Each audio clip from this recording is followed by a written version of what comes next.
안녕하세요. 인사이트 K 아나운서 김윤아입니다.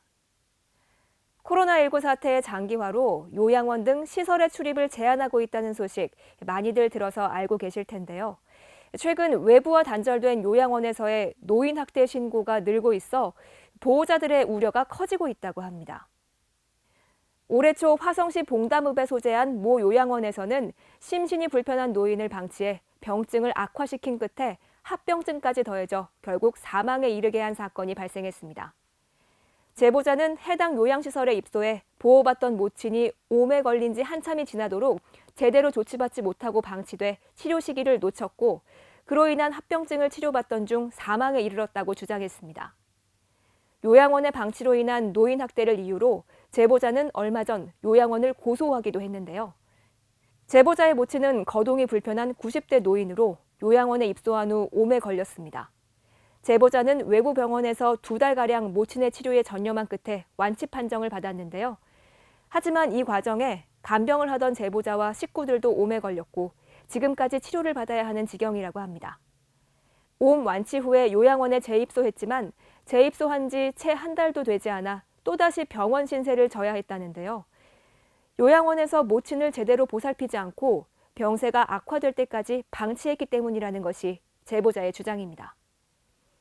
제보자가 요양원으로부터 연락을 받고 모친의 상태를 확인했을 때는 염증으로 인해 이미 병세가 상당히 진행된 후여서 더 화가 날 수밖에 없었다는데요. 제보자는 급하게 모친을 외부 병원으로 옮겼지만 모친은 병원으로 옮겨진 지 2주 만에 숨을 거뒀습니다. 요양원 측에서는 제보자의 모친이 사망했다는 소식을 알고도 단 한 차례 연락을 주지도 받지도 않고 있는 상황이라는데요.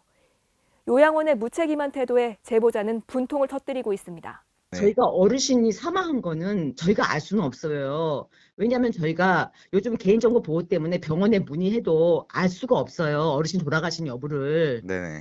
그다음에 주 보호자님하고 저희가 통화를 했었을 때 어르신 돌아가신 얘기는 저희가 그 당시에는 몰랐었던 거예요. 나중에 알았어요. 저희가 돌아가신 아, 모르고 다음에. 계셨고 나중에 알게 되셨다? 네.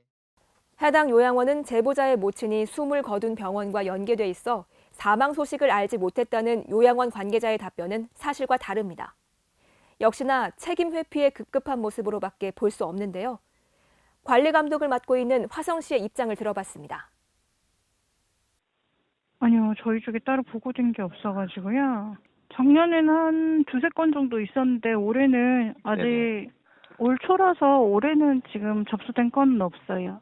뭐 그러면은 저희 네. 쪽에는 없어도 뭐 경찰서나 아니면 노인학대 전문 기관에 개별적으로 하시는 분들도 있기 때문에 네네. 올해는 저희 쪽에는 아직 신고된 건은 없어요. 노인 학대 문제는 새삼 어제 오늘 일이 아닙니다. 보통의 경우 노인 학대는 정서적 학대가 가장 많았고 신체적 학대와 방임이 그 뒤를 이었습니다. 요양원 등 기관의 경우 방임이 가장 많았고 신체적 학대와 정서적 학대 순으로 많은 것으로 나타났습니다.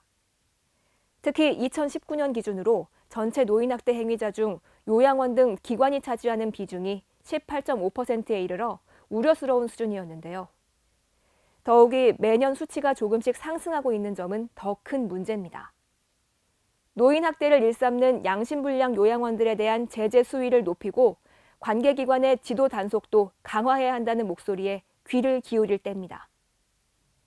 지금까지 인사이트 K 아나운서 김윤아였습니다.